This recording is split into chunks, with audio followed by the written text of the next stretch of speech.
Ya, kembali kita lanjutkan dialog nasib data WNI yang bocor masih dengan Mas Pratama. Mas Pratama, ini kan pemerintah sudah mencoba untuk melakukan mitigasi, begitu salah satunya adalah dengan memblokir berbagai hal, memblokir 3 tautan yang tersedia di Rate Forum itu dan kemudian memblokir akunnya, akun coach-nya itu diblokir. Nah, apakah kemudian ini masih bisa nanti hacker yang memiliki data itu kemudian untuk tetap menyebarkan konten-konten di tempat lain atau di akun lain atau sebagainya? Mungkin perlu dikonfirmasi ya, yang diblokir itu dan di take down itu adalah akun-akun untuk download sampel datanya begitu kan.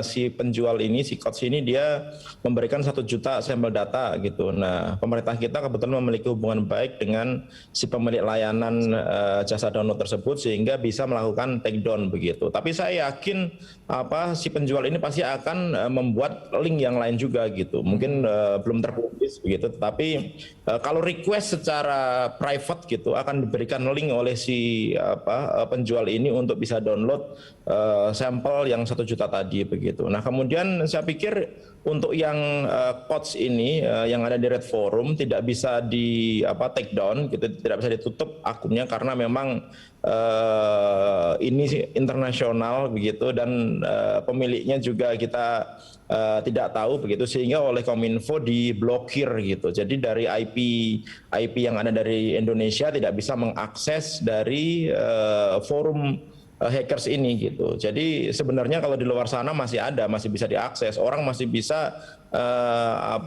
PM atau chat ke si coach ini untuk kalau mau membeli datanya masih bisa gitu. Jadi tidak di take down gitu. Artinya kalau misalkan orang punya kemampuan untuk bisa mengakses ke Rate Forum ini masih bisa begitu. Nah, yang jadi masalah adalah si penjual ini kan.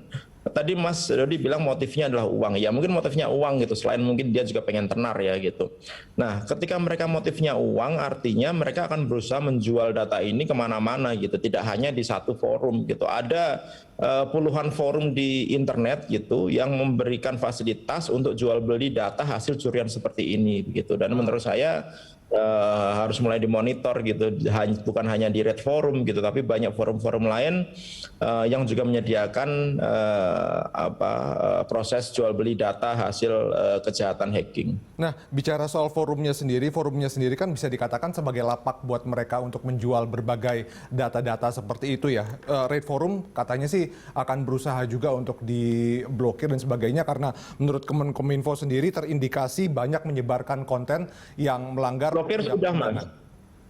Kalau diblokir sudah, jadi masyarakat Indonesia dengan internet biasa gitu nggak akan bisa ngakses sekarang ke Rate Forum gitu. Nah, apakah kemudian masih banyak forum-forum seperti ini? Apakah tumbuh subur dan bagaimana kemudian mengendalikannya? Banyak sekali, Mas gitu. Karena kan hackers ini kan kerjanya nggak kayak kita, Mas. Kalau kita kan dari pagi kerja, sore pulang, malam tidur. Mereka nggak ada tidurnya gitu. Mereka selama 24 jam sehari, 7 hari seminggu, 31 hari dalam sebulan, 360 hari dalam setahun, nggak ada berhentinya mereka bekerja gitu. Bahkan saat ini ada teknologi AI gitu, artificial intelligence, digunakan mereka untuk melakukan proses hacking.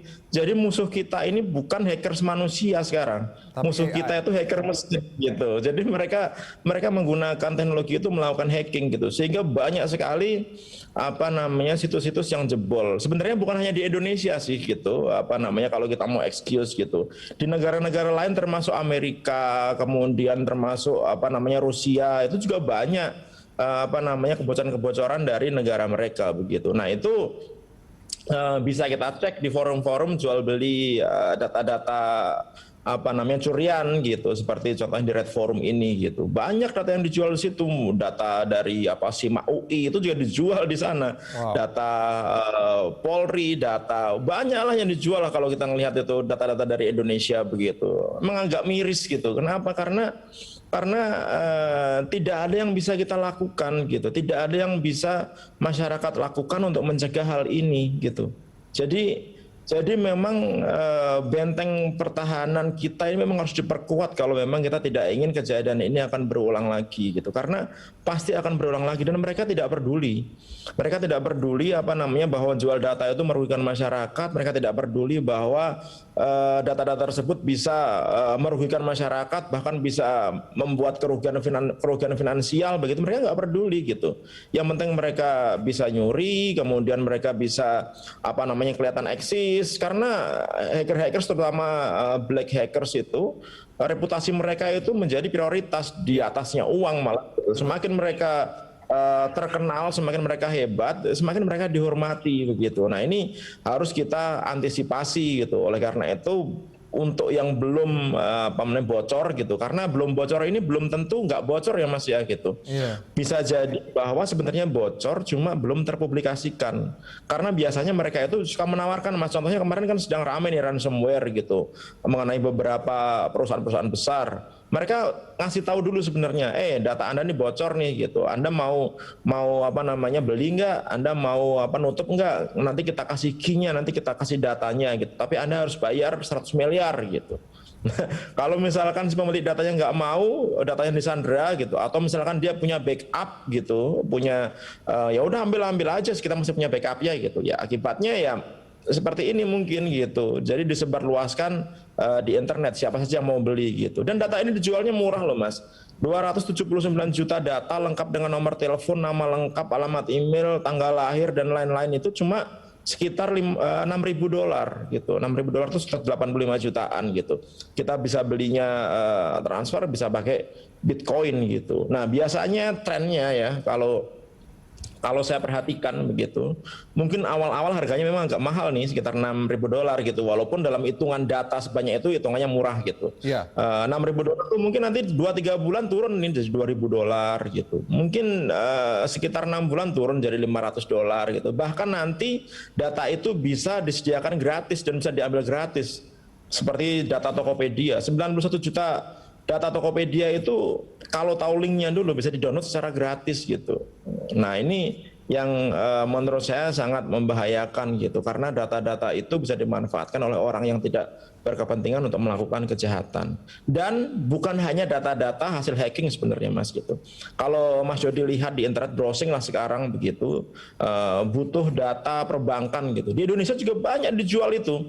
Bahkan di marketplace Indonesia itu masih ada yang jual gitu, data perbankan gitu, lengkap dengan nama ibu kandung, nomor rekening, jumlah isi tabungannya, itu dijual sekarang Mas gitu. Jadi kita bisa tahu target kita nih untuk orang yang memiliki rekening di atas 5 miliar gitu. Kita bisa beli data itu gitu. Atau kita mau beli data orang yang punya rekening di bank A, kemudian dia punya keanggotaan golf gitu. Nah kita bisa punya itu data itu Mas gitu, dan itu dijual bebas gitu. Nah ini menurut saya harus mulai ditertibkan lah gitu, karena apa? Yang dirugikan tetap masyarakat nantinya begitu. Ya mungkin pihak bank atau pihak yang menyimpan data itu nggak merasa bahwa datanya bocor gitu, tapi kenyataannya memang bocor gitu. Dan data-data itu beberapa kita cek memang valid.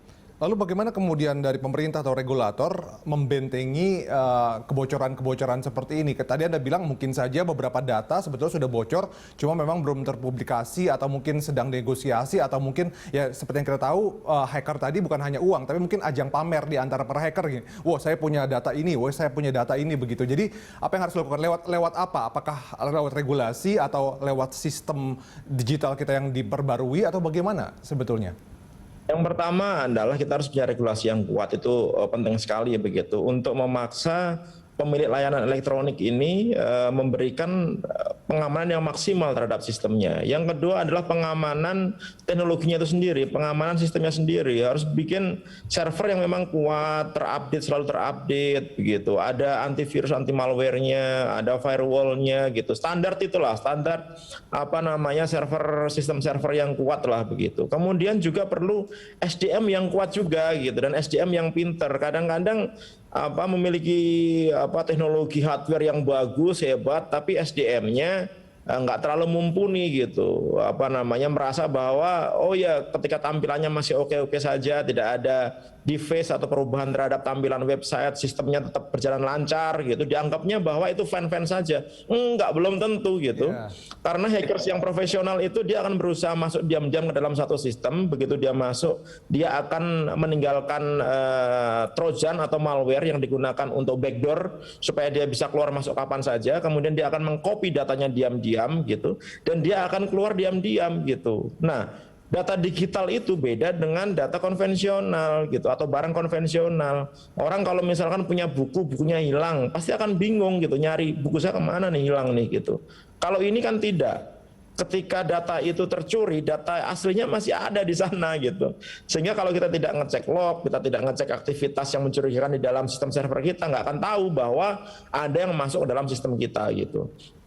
Nah, kadang-kadang juga investasi terhadap SDM ini tidak terlalu diperhatikan gitu. Kita bisa beli barang-barang yang mahal, harga miliaran, server harga 5 miliar, firewall harga 5 miliar gitu, tetapi investasi SDM, sertifikasi yang harganya cuma misalkan 14 juta gitu, dianggapnya mahal sekali gitu. Nah, ini kadang-kadang agak ironis gitu. Oleh karena itu memang ini Mas, satu kesatuan yang utuh gitu. Ada kebijakan, ada teknologi, ada orangnya gitu. Kemudian ada policy untuk mengatur data centernya sehingga tidak gampang dimasuki orang-orang jahat. Oke, Mas Pratama, apakah kemudian tadi Anda bilang soal SDM ini kadang-kadang bisa menjadi titik lemah begitu? Apakah perlu sebetulnya lebih banyak mungkin menyewa white hat hacker begitu ya untuk mengetes sistem-sistem yang dimiliki oleh lembaga-lembaga atau penyedia jasa? Harusnya seperti itu Mas gitu. Jadi untuk tahu sistem kita ini kuat, kadang-kadang kita ini kan kuat ngerti bagaimana kita melakukan pertahanan. Jadi kalau di dunia hackers itu ada namanya red team sama blue team Mas gitu. Kalau blue team itu bisa bertahan, red team itu untuk melakukan penyerangan begitu. Sebaiknya sih memang kita melakukan penetration test kepada sistem yang kita miliki secara rutin, minimal sebulan sekali gitu. Untuk mengecek apakah sistem kita ini benar-benar sudah aman, apakah ada celah bolongnya ada apa tidak begitu. Karena kadang-kadang ilmu hackers ini di luar perkiraan ilmu ini Mas pengelola keamanan gitu. Ilmunya itu kadang-kadang out of the box gitu. Mereka menggunakan banyak metode-metode yang mereka gunakan yang kadang-kadang kita tidak tahu gitu, dan ternyata bisa digunakan untuk masuk ke dalam sistem kita gitu. Nah, benar kata Mas Yodi tadi, kita perlu menyewa ahli-ahli tersebut begitu untuk melakukan testing terhadap sistem kita. Kan enak kalau misalkan itu yang nyewa kita, kalau ada terjadi kebocoran kan kita yang diuntungkan gitu, tidak sampai keluar gitu. Bahkan kalau mau tahu Google, Apple gitu, itu setiap tahun pasti membuat sayembara gitu. Kemarin Apple membuat sayembara hadiah $1 juta bagi orang yang bisa menerobos sistemnya iPhone gitu. Jadi orang kan berlomba-lomba dan kalau ketemu akan menyampaikan gitu.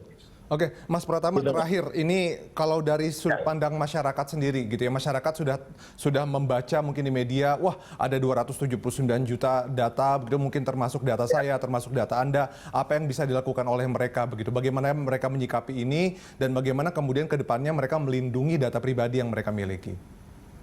Oke, mungkin karena data ini tadi sudah kita bahas, karena yang membocorkan adalah si pemilik layanan elektronik, tidak ada yang bisa kita lakukan kecuali kita harus waspada begitu. Ketika ada tawaran-tawaran yang aneh-aneh, ketika ada SMS-SMS yang isinya link yang aneh-aneh atau penawaran yang kira-kira tidak masuk akal, nggak usah percayalah gitu. Bangsa Indonesia ini terkenal dengan orang yang husnuzon, berprasangka baik kepada orang. Kalau sekarang ya suzon dikit lah gitu. Kalau ada orang-orang yang kira-kira akan menawarkan sesuatu hal yang baik-baik gitu, karena bisa jadi itu adalah penipuan begitu. Nah, ini hal yang harus kita lakukan, karena tidak ada yang bisa kita lakukan lain apabila kebocoran itu disebabkan oleh pemilik platform. Kalau untuk mengamankan data kita sendiri gitu, nah itu ada beberapa tipsnya. Tadi seperti kita bahas sedikit gitu. Bikinlah password yang aman gitu. Kemudian passwordnya itu kalau bisa diganti secara rutin supaya apa? Kalau misalkan terjadi kebocoran data, kemudian diambil sama orang, kalau kita mengganti password, orang itu ketika mau login ke akun kita nggak akan bisa karena passwordnya sudah kita ganti. Kemudian jangan menggunakan wifi sembarangan. Kenapa? Karena banyak hackers yang menggunakan wifi ini untuk melakukan infiltrasi ke handphone atau device kita gitu. Kemudian jangan klik link sembarangan dan lain-lain lah. Banyak itu tips-tipsnya bisa kita cek di internet. Oke, baik. Terima kasih Mas Pratama atas waktu dan juga informasinya juga. Dan tadi tips-tipsnya mungkin juga bisa dicatat oleh masyarakat supaya berhati-hati, waspada dalam melindungi data pribadi yang mereka miliki. Terima kasih Mas Pratama. Salam sehat selalu untuk Anda. Salam sehat Mas, selamat pagi. Ya, dan pemirsa Good Morning Jakarta akan kembali usai jeda. Tetaplah bersama kami.